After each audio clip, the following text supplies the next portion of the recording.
Well, welcome to Monday night. I'm Ads from Unity Trading Group. Welcome to your Monday night or Monday evening, Monday afternoon update, should I say, in Melbourne time. But first things first, thank you all for joining us on our podcast on the weekend. On Saturday morning, we had the UTG show, the first episode of that, and we had a lot of fun. Honestly, we did have a lot of fun.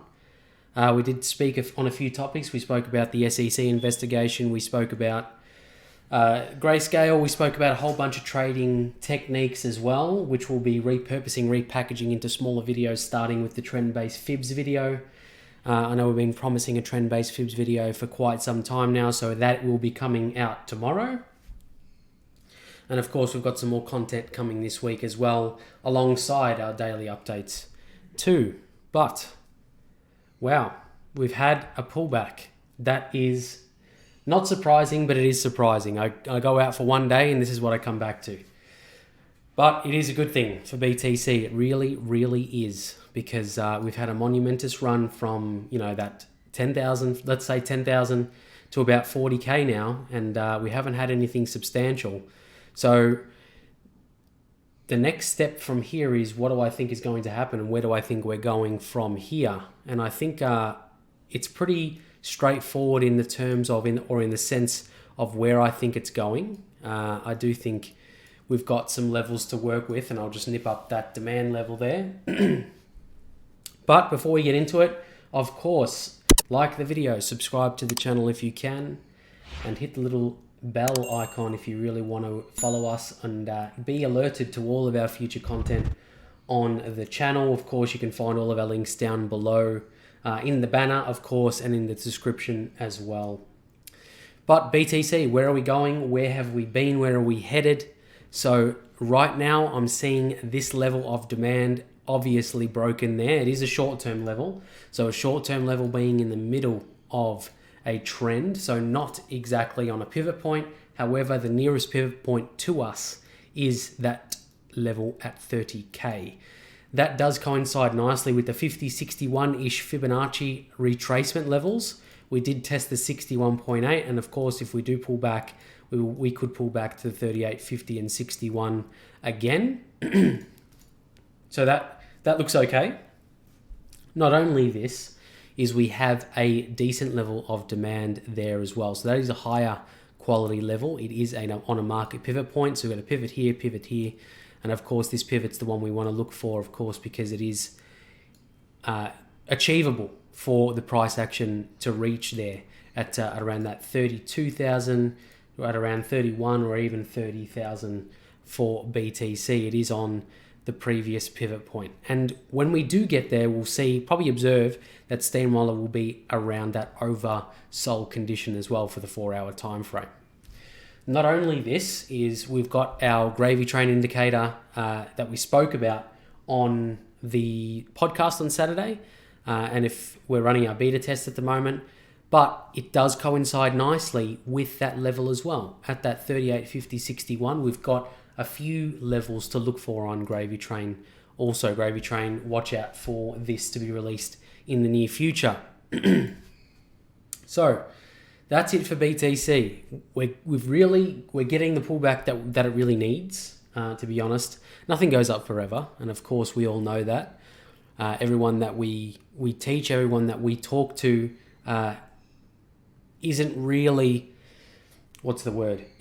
shocked by this, to be honest, because it's been going up for so long and the trend has been so high for so long that a pullback is necessary. Whether we break down and reach that demand level at 30K is going to be the next step, in my opinion. We could, if we don't get there, I won't be surprised. If we don't get there, I won't be surprised. If we just turn up and retest that level at 61.8 for the second time, that won't surprise me one bit. But in any case, in looking at the TA, in looking at this smash through demand level, I'm looking towards that 30K area for the next level to test for the minute. Next one we'll have a look at is Ethereum, and it's in a very similar boat to BTC. Of course, I'll just nip up this chart a little bit because we did have a very, very nice touch on our level of supply at 1350. That was the area that we were looking at on the podcast actually for Saturday morning, Melbourne time. But I'll draw in the next available level of demand. So there it is. We've got a consolidation zone to the left here. And of course, that body there, that body with the big wick, that one here, that red candle in the middle, is of the perfect size to draw this level in. So that's the one that I've chosen. And of course, we can nip that up just a touch. So we'll take in that whole zone there. So that's where we're sitting at the moment. We haven't broken down through this level of demand for Ethereum just yet. So there is every chance we can hold this level. Granted, if BTC does come down to that 30K level, more than likely we'll do the same thing that it did just earlier today for Ethereum and of course drag it down with it.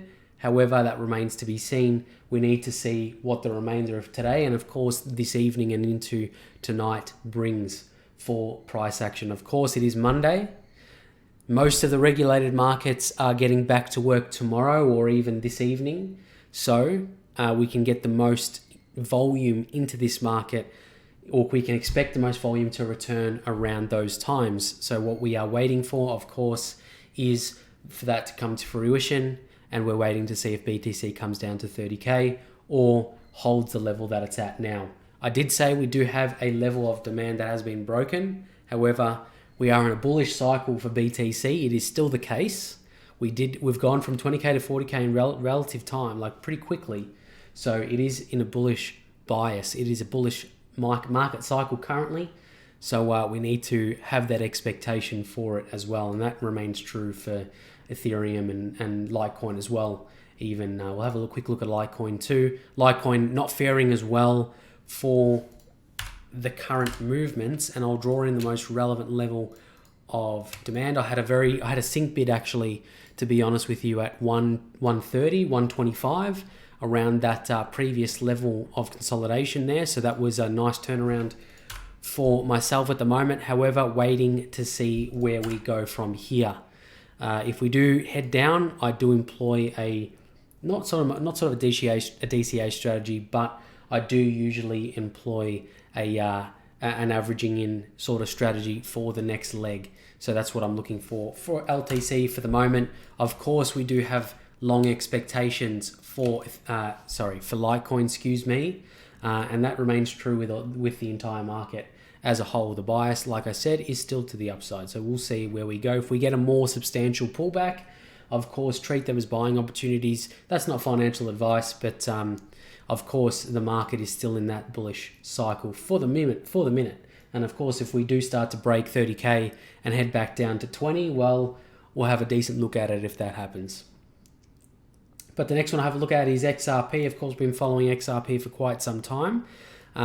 We did have a double top scenario on our level of supply there at 36 cents. So it would have been a decent idea to take some profit if you were long on XRP at that point. If you're not, well, we'll be waiting for this 61.8. And of course, this level of Gravy Train, should I say, because we have had a bounce off Gravy Train Cloud for the minute. Of course, Gravy Train's still in beta. However, it will be coming to market very soon. But just to point it out, we have had a bounce off the top of the cloud so far, which coinciding nicely with the 61.8 and of course the liquidity that we've got to the left-hand side there. So waiting for the next movements for XRP as well. So in short, to really generalize or speak about what we've seen over the last couple of pairs, over the last BTC, Ethereum, LTC, and even XRP. The same fates across the main four pairs that we've looked at today, but it's been respecting TA quite nicely. We've had bounces off levels of demand. We've had bounces off, the Gravy Train indicator. We've had bounces on our level of fibs. So as long as you're paying attention and as long as you're charting this up in the way that we usually chart up here at UTG in the Discord, on the videos, you'll be well protected. And of course, on the right side of the trade, hopefully. But the next one I have a look at this evening or this afternoon is the DXY, obviously being a regulated market. It's not financial advice, of course. And it is just ideas and opinions of Team UTG at the moment. But looking okay for the DXY to continue to the next level of resistance, I think. And that level would probably come at around here. I think it's a bit hard to find, to be honest with you. And there's a few levels that are quite close together which isn't great because the price action isn't great, to be honest. Look at the price action. There isn't much to go off on the 4-hour time frame right now. There's a lot of sporadic movement, a lot of movement to the right-hand side, so not too much to go off. However, I think, in my opinion, the 90.60 level at this level of supply is going to be the next level to be tested, more than likely over the course of this evening and tomorrow. And when we do get to that point, if we do, hopefully we do, I'm saying we probably will, that level of overbought condition on the steamroller indicator, will more than likely be at that point, and we'll get a decision time for the US dollar currency index, more than likely continuing our bearish bias to the downside, as we've been moving to the downside for quite some time now. So nothing's changed as of yet for me. The bias is still to the downside. We are still in a bearish, very much bearish market cycle for the DXY. But that really concludes our video today. And of course, again, give us a like, hit the subscribe button if you can, tick the little bell if you like what we do here at UTG. Thank you all for subscribing so far. It helps us out a lot. Share the video around if you can. If you think others will benefit from what we do here at UTG, send them a link to the Discord, and of course, send them a link to the videos.